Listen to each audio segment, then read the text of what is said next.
बिस्मिल्लाहिर्रहमानिर्रहीम। अस्सलाम वालेकुम नाज़रीन, आप देख रहे हैं 92.8 विद सादिया अफसाल। नाज़रीन, एक महीना पहले 9 मई के वाक़यात के तनाजुर में उस दिन जो हमें खुदकुशी नजर आई, एक सियासी खुदकुशी इमरान खान तहरीक इंसाफ के चेयरमैन की तरफ से, उसके बाद ये हुआ कि जिस तरीके से तेजी से पार्टी टूटी, तितर बितर हुई, एक नई पार्टी जो है वो हमें उभरती हुई दिखाई दे रही है इस्तेहकाम पाकिस्तान पार्टी के नाम से। साथ ही साथ बहुत सारे ऐसे लोग जो ऑब्वियसली 9 मई के वाक़यात का बोझ नहीं उठा सक रहे हैं, वो दूसरी जमातों से राब्ते कर रहे हैं, दीगर जमातों को जा जाकर ज्वाइन कर रहे हैं। वोट बैंक जो था पाकिस्तान तहरीक इंसाफ का डेफिनेटली, और उनके चेयरमैन का खास तौर पे वो मुतासिर हुआ है। अब आगे क्या होगा, ये जो पार्टीज हैं, खास तौर से पंजाब जो कि ऑब्वियसली सबसे बड़ा सूबा है, और हमने हमेशा देखा है कि विफाक में भी हुकूमत उसी की बनती है जहां पर पंजाब से जो सबकत लेकर जाता है या जो पंजाब को इलेक्शंस में जीत लेता है। अब यहाँ कोशिश पूरी हो रही है। पाकिस्तान पीपल्स पार्टी की तरफ से देखें तो साबिक सदर आसिफ अली जरदारी जो है वो बहुत एक्टिव रहे पंजाब में, लाहौर वो बड़ा अरसा रहे, मुख्तलिफ लोग जो है उनसे आके मिलते रहे और पार्टी ज्वाइन करते रहे। इसी तरीके से KPK में भी बहुत सारे लोग जो है पाकिस्तान पीपल्स पार्टी ज्वाइन कर रहे हैं। क्या ये इलेक्शंस की जो हिकमत अमली है इस वक्त पाकिस्तान पीपल्स पार्टी की अपनी जगह पर, लेकिन दूसरी तरफ से जो हम इस्तेहकाम पाकिस्तान पार्टी या PMLN के बहुत सारे लोगों से ये सुनते हैं कि आने वाले दिनों में हम कोई सीट एडजस्टमेंट इन दोनों पार्टीज की देख रहे होंगे, क्या ये एक दुरुस्त तरीका है या फिर पाकिस्तान जो मुस्लिम लीग नून है इन्हीं की ज़ेली पार्टी जो है इसको समझा जाए इस्तेहकाम पाकिस्तान पार्टी को? क्योंकि बड़े लोग इस पर तबसरा आजकल करते दिखाई दे रहे हैं कि अगर ऐसा ही रहा तो इसका फ़ायदा पाकिस्तान पीपल्स पार्टी को होगा पंजाब के अंदर। एक तो इस पर बात करेंगे कि ये सियासी तौर पर जो पार्टी पोजिशनिंग हो रही है ख़ास तौर से पंजाब में वो क्या है।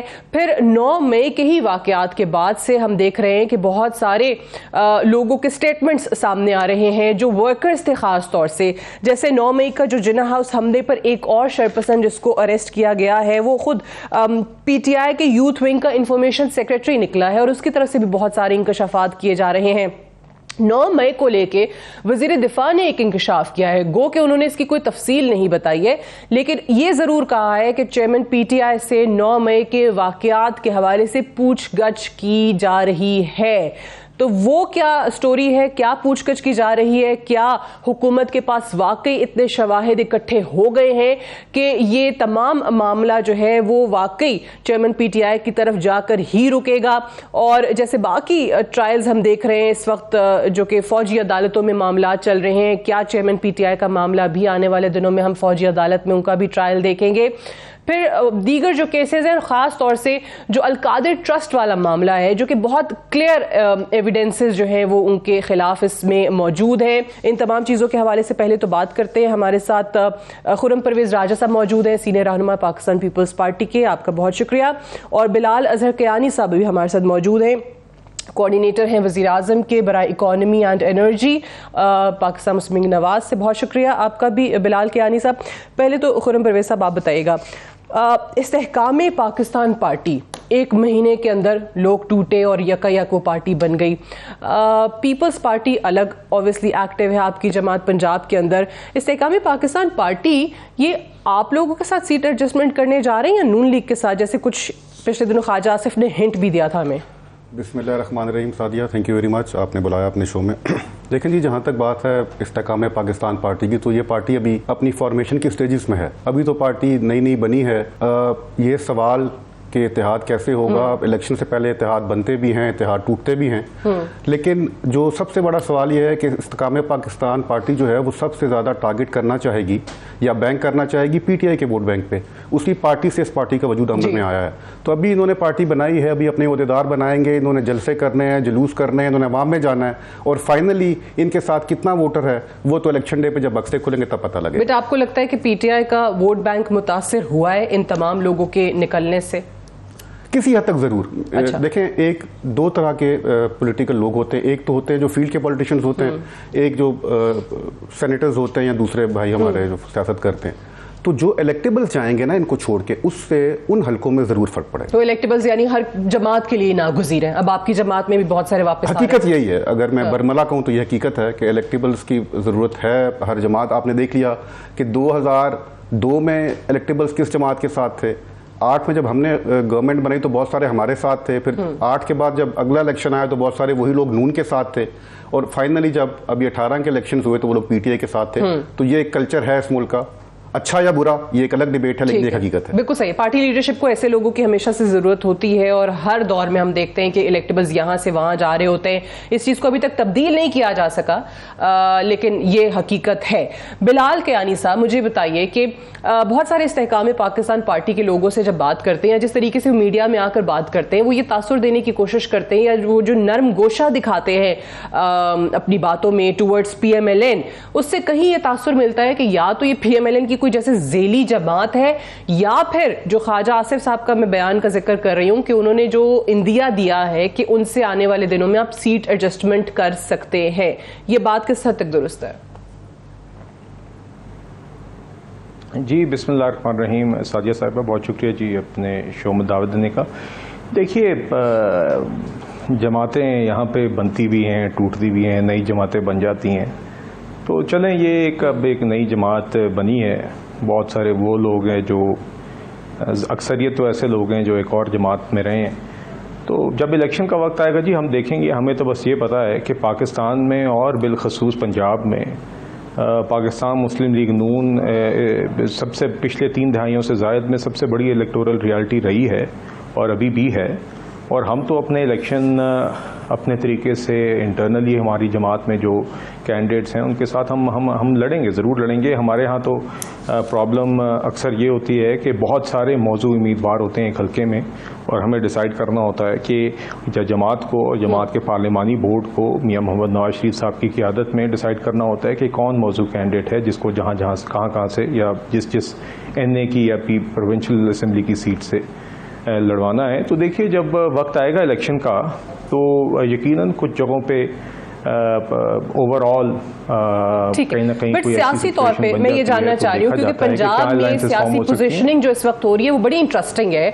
PTI से तो चले, जिस तेजी से लोग टूटे हैं वो कल ही कहीं इसहाक खाकवानी साहब कह रहे थे कि इमरान खान को अगर 25-26 साल लगे पार्टी बनाने में तो जहांगीर तरीन ने 25-26 दिनों में ही पार्टी बना ली, सारे के सारे लोग वहीं चले गए। बट माय पॉइंट इज कि ये फायदा किसको होगा? ये खुर्रम साहब की जमात को ज्यादा फायदा होगा इलेक्शंस में इस पार्टी के बनने का, PTI के टूटने का, या आपको फायदा होगा? जी देखिए, 25-26 साल तो किसी जमात को बनाने में नहीं लगे। 25-26 साल की जो जिस पैराए में मेहनत का कहा जाता है वो तो हुई नहीं कभी, या उसका कोई तो उसका नतीजा तो नहीं था। वो तो जिसे आपके आर्टिफिशियल इंजेक्शंस पे स्टेरॉइड्स के ऊपर पिछले 9-10 साल से एक जमात को खड़ा किया गया। पहले उसके जलसे कराए गए, फिर उसके धरने कराए गए, फिर उसके लिए कुर्सियां लगाई गई, फिर उसके लिए कवरेज करवाया गया, फिर उनके लिए उनके वहाँ पे जो लोग बैठे होते थे उनके लिए खाने पहुँचवाए गए, फिर उनके लिए नवाज शरीफ साहब को हटाने के लिए रियासत का कोई सतून नहीं छोड़ा गया जिसके ऊपर हावी नहीं हुआ गया। उस पूरी प्रोजेक्ट को, इस शख्स को मुसल्लत करने के लिए नवाज शरीफ साहब को पहले हटाया गया, फिर पार्टी की सदारत से हटाया गया, फिर जेल में डाला गया, उनकी बेटी को उनके साथ जेल में डाला गया, शहबाज शरीफ साहब को जेल में डाला गया। उसके बाद इस शख्स को चलाने के लिए 4 साल ना सिर्फ सारे नवाले बना के इसके मुंह में डाले गए, बल्कि इसका जबड़ा पकड़ के उसको हिलाते भी रहे, क्योंकि इस शख्स को तो चबाना भी नहीं आता था। तो ये इस मुल्क के साथ एक जुल्म हुआ है, मगर कभी भी ये कोई जमात नहीं बनी थी। ये एक मसनूई प्रोजेक्ट था, ये एक मसनूई जमात थी, ये एक मसनूई लीडर था। और ये मसनूई प्रोजेक्ट्स का वही अंजाम होता है जो अभी आप देख रहे हैं कि किस तरह लोग ढेर हुए हैं, कि वो लोग जो 2-2 हफ्ते पहले बातें कर रहे थे कि जी हम पता नहीं ये हो जाएगा वो हो जाएगा, हम नहीं छोड़ेंगे, किस तरह वो अचानक ढेर हो गए हैं। तो जो हकीकी लीडर्स होते हैं, हकीकी जमातें होती हैं, और जो जब आपको पता हो कि आप हक पे खड़े हैं, आपका लीडर हक पे खड़ा हुआ है, तो वो मुश्किलात सहने का जज्बा और अज़म कुछ और होता है। जो पिछले दिनों कहा भी था PTI चेयरमैन ने कि अगर सारे लोग चले भी जाएं छोड़ के मुझे फर्क नहीं पड़ता है, अगर मैं खंबे को भी वोट दूंगा, दरख्त को भी वोट दूंगा तो वो जीत जाएगा, लेकिन ऐसा नहीं हुआ। और इसका रिजल्ट जो है वो हमें, अगर हम देखें आज़ाद कश्मीर में जो बाघ का इलेक्शन हुआ है उसके नताइज को हम सामने रखें तो पता चलता है वहाँ पीटीआई एग्जिस्ट ही नहीं करती थी उस इलेक्शन में। मैं जो भी बात की बिलाल कियानी साहब ने, इसी से रिलेटेड बिलावल साहब ने एक न्यूज़ चैनल को इंटरव्यू दिया है, गैर मुल्की चैनल को इंटरव्यू दिया है, और उसमें ये बात की। वो ये कहते हैं कि हमेशा से ही चेयरमैन पीटीआई ने डिक्टेटर्स को सपोर्ट किया है और उनकी मदद चाहिए है। इस दफ़ा सिर्फ और सिर्फ प्रॉब्लम ये है कि पिछले 1 साल से उनको इस्टेब्लिशमेंट की या फौज की मदद नहीं मिल पा रही, हिमायत नहीं मिल पा रही। इस पे खुरम साहब। देखिए, इसमें तो कोई शक नहीं है सादिया कि जो पीटीआई थी ये जिस तरह बनी और जो कहा जा रहा है कि आधे घंटे में टूटी है, ये टूटी इसलिए कि किसी नजरिए पे कायम नहीं थी ये जमात, और ये मौका परस्तों का और मफाद परस्तों का एक मीना बाजार था।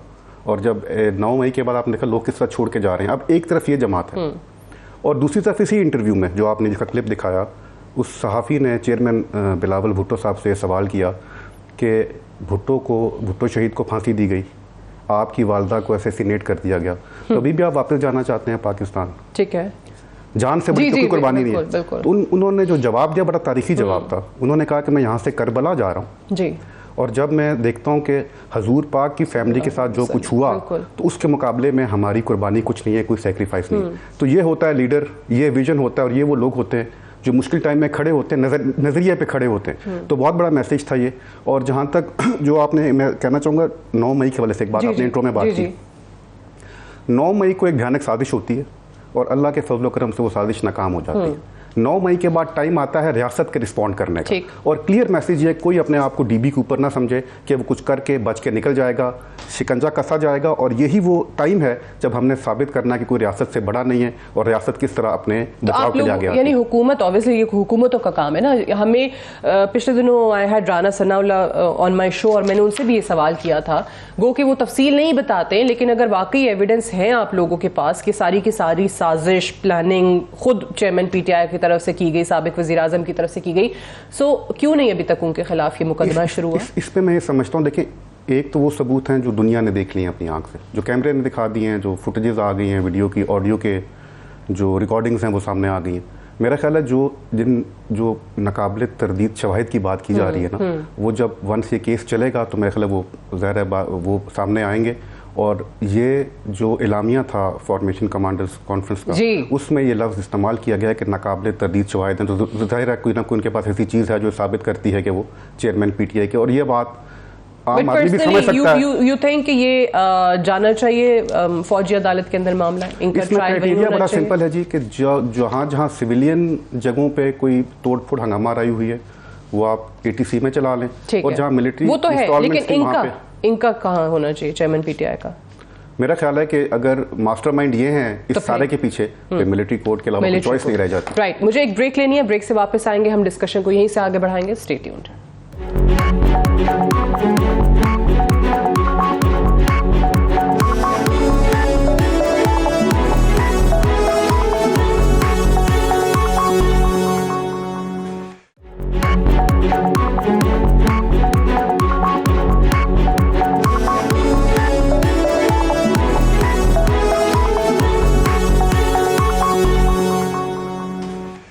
वेलकम बैक प्रोग्राम में एक बार फिर से खुश आमदीद। और मुझे ये बताइए कि आप लोगों जो जैसे अभी बिलाल साहब की पार्टी की तरफ से भी, आप लोगों की तरफ से भी बार बार कहा जाता है कि इनको एक गैर मामूली रिलीफ अदालतों से हमेशा से मिलता रहा है, अभी भी केसेस पे जैसे जमानत दर जमानत होती चली गई।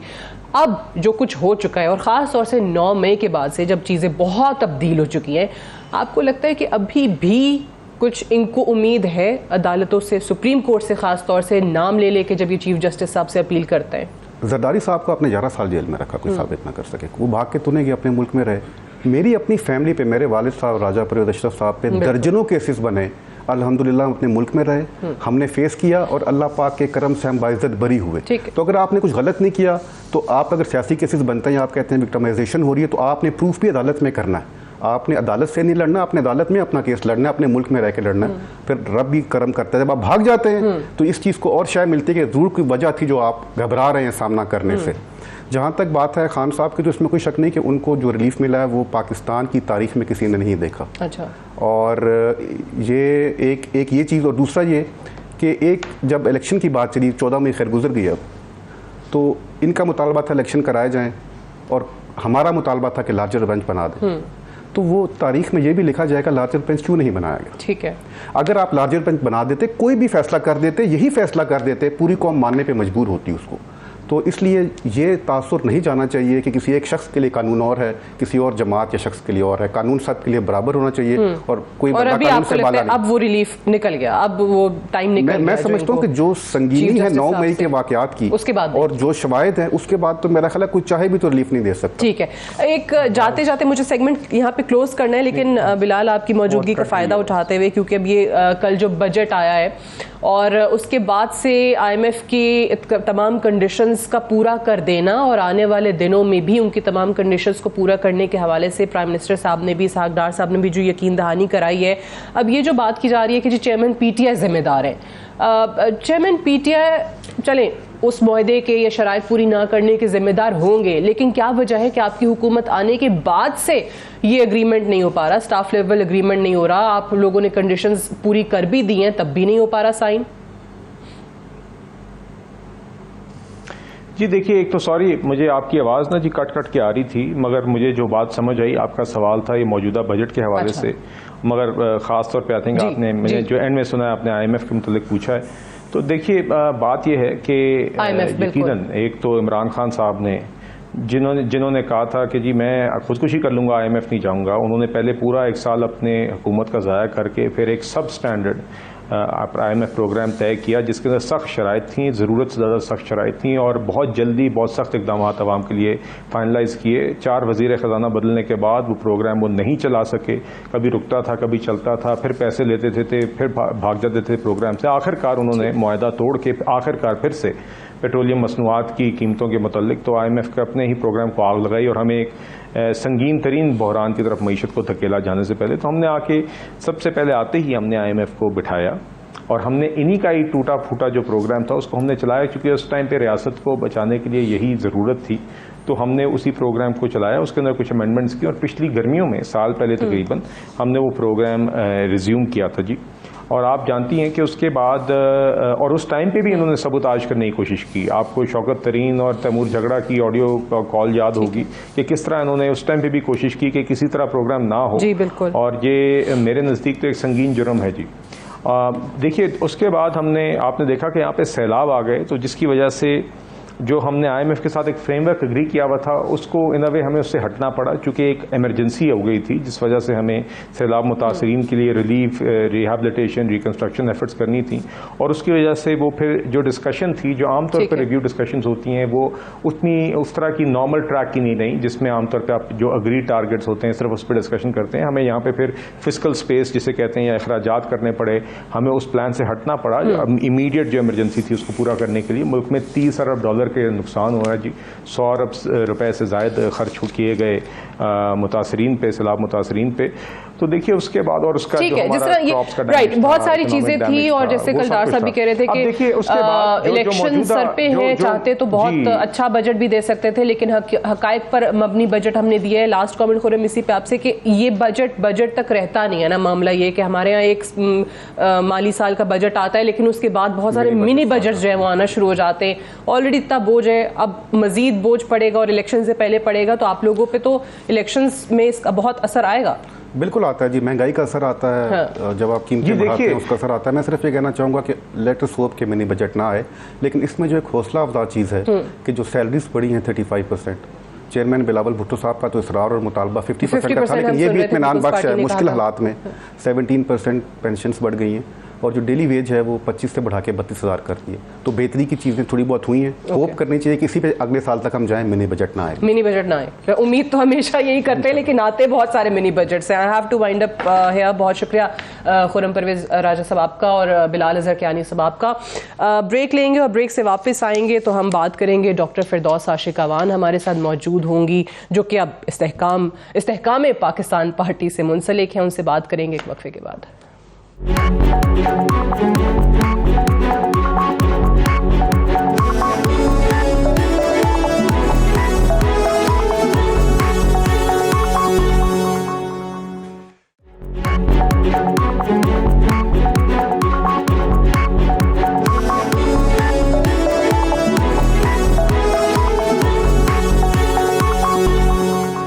Welcome back. प्रोग्राम में एक बार फिर से खुशामदीद। पहले भी हम बात कर चुके हैं कि एक महीने में पाकिस्तान तहरीक इंसाफ जिस तेजी से तितर बितर हुई है, उससे बहुत सारी चीजें जो है पाकिस्तान की सियासत में जो कमजोरियां हैं, जो खामियां हैं और सियासी जमातों में, वो बड़ी खुल के सामने आई हैं। बहुत सारे रहनुमा दीगर पार्टियों से राब्ते में हैं, बहुत सारे रहनुमा एक और पार्टी बना चुके हैं जो कि इस्तेहकाम पाकिस्तान पार्टी है। डॉक्टर फिरदौस आशिक अवान साहिबा ने पार्टी ज्वाइन की है और अभी हमारे साथ मौजूद हैं प्रोग्राम में। डॉक्टर साहिबा, बहुत शुक्रिया प्रोग्राम में ज्वाइन करने के लिए। सबसे पहले तो मुझे बताइएगा, आज बड़ा क्रिटिसिज्म आया शाह महमूद कुरैशी साहब की तरफ से, जिनका भी खुद नहीं समझ में आ रहा। एक हालांकि उनकी मीटिंग भी हुई पिछले दिनों चेयरमैन पीटीआई की तरफ से, गो के ये भी उम्मीदवार हैं कि जो बच गए हैं पीटीआई में उनको ये लीड करें, लेकिन आज उन्होंने आपकी जमात पे बड़ी तनकीद की है कि ये जो पार्टी की लॉन्चिंग है वो इमरजेंसी में डेथ ऑन अराइवल जैसी है। बिस्मिल्लाहिर्रहमानिर्रहीम। सादिया, पहले तो माजरत है चूंकि आपकी बार बार ख्वाहिश के बावजूद मैं स्टूडियो में नहीं पहुंच सकी और आज भी हमें स्काइप पे प्रोग्राम करना पड़ रहा है। इंशाल्लाह हम इकट्ठे होंगे और डिटेल से बात करेंगे। अभी जो आपने सवाल किया है, देखिए शाह साहब के जो तेवर हैं, शाह साहब की जो ख्वाहिशात हैं, शाह साहब के जो अरमान है, आपको पता है कि वो क्या है। और वो ये बात कर रहे हैं कि जो अपने दिल के अंदर ये अरमान लेके चल रहे हैं कि कब जो है वो जल तू जलाल तू, इस बला को टाल तू, कि किसी तरह उनको नाहल करवा और वो मैं गद्दी संभालूं, गद्दी नशीन के तौर पे। तो गद्दी नशीन बन के और पार्टी के जानशीन बन के शाह साहब का जो रवैया और शाह साहब की जो सोच है, मैं ज्यादा इसलिए नहीं इस पे बोलना चाहती कि हो सकता है वो हमारे साथ शामिल हो रहे हूँ और मैं आने वाले दिनों में आपकी तरफ तो नहीं आ रहे नहीं देना चाहती, क्योंकि हम दरवाजे खुले रखना चाहते हैं।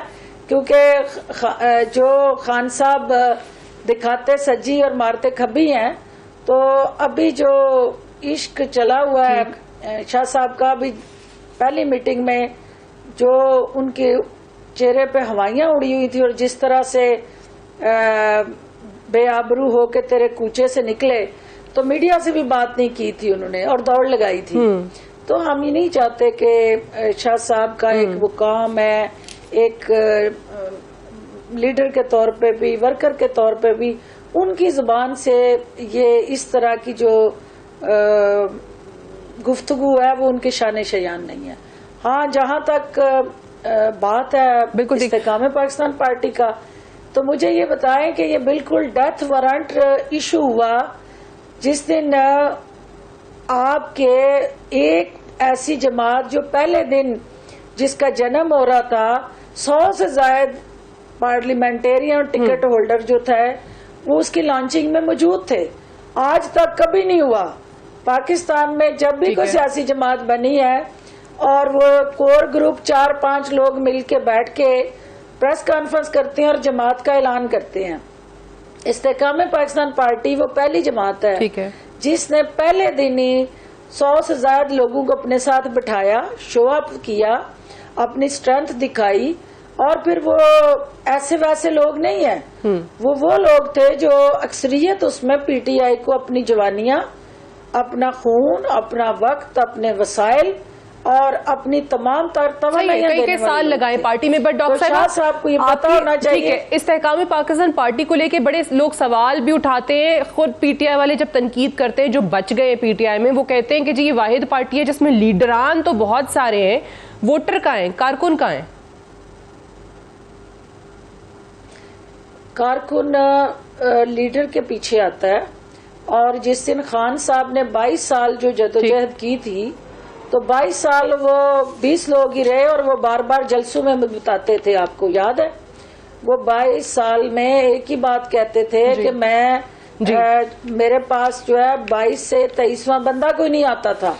और फिर आपको पता है कि प्रोजेक्ट इमरान खान लॉन्च होने के बाद जिस तरह से फिर वो चहल पहल और रेल पहल हुई, तो वो भूल गए ना, वो समझ रहे हैं कि वो लोग उनके साथ आए और लोगों ने उनको, वो तो 22 साल से यही मैनिफेस्टो, यही कमिटमेंट और यही गोल्स और यही ऑब्जेक्टिव्स लेके चले हुए थे।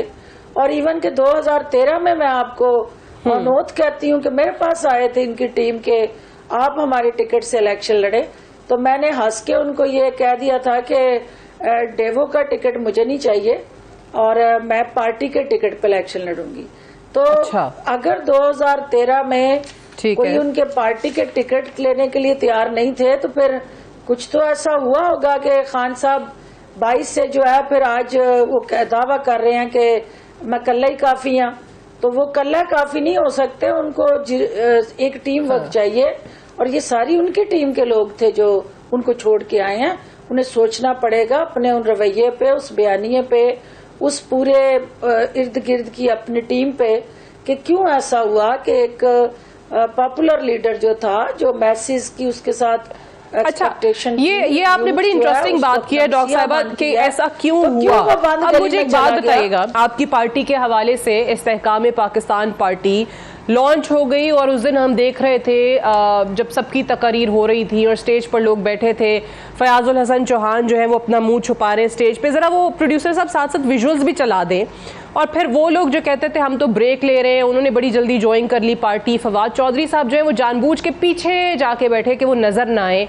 अब बहुत सारे लोग कहते हैं कि ज़ाहिर है ये अपने शायद हल्के के लोगों को ये पैगाम देने की कोशिश कर रहे थे कि देखे जी मैं तो बड़ा मजबूर हूँ, वो भी मुंह छुपा रहे थे। सो ये क्या कर रहे हैं ये लोग आपकी पार्टी में आने के बावजूद, ये तासुर दे रहे हैं अवाम को कि जैसे पता नहीं कितनी मजबूरी में इनको आना पड़ा इधर। देखिए सादिया, जो कायना है ना वो सबसे ज्यादा एक साफ शफाफ रिफ्लेक्शन करता है। हर शख्स को अपने अपने जो कह लिया अमाल उनका जवाब देना है।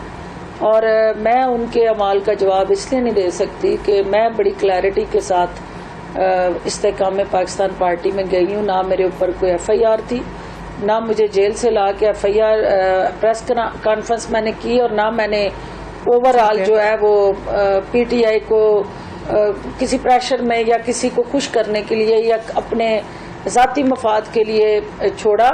मैं पहले दिन से ये कह रही हूँ कि ये जो हमारे यहाँ बयानिया है, जब तक बयानिया इमरान खान का सियासी हरीफ थे डॉक्टर फिरदौस चट्टान बन के उसके साथ खड़ी रही। जब उसने अपना बयानिया जो है बदला और अपना टारगेट जो है वो अफवाज पाकिस्तान और कौमी सलामती के अदारों को बनाया, और फिर 9 मई जैसे शर्मनाक, अलमनाक और खौफनाक वाकयात ने जन्म लिया, तो कोई भी बेवतन पाकिस्तानी जो है वो उस जमात का हिस्सा नहीं बन सकता। Unfortunately run out of time. मेरा ख्याल है बहुत सारी चीजें जो रह गई वो फिर आप इस्लामाबाद आएंगी तो स्टूडियो में आपसे बात करेंगे डिटेल में। बहुत बहुत शुक्रिया प्रोग्राम में ज्वाइन करने के लिए। That's all for tonight. इजाजत दीजिए, खुदा हाफिज।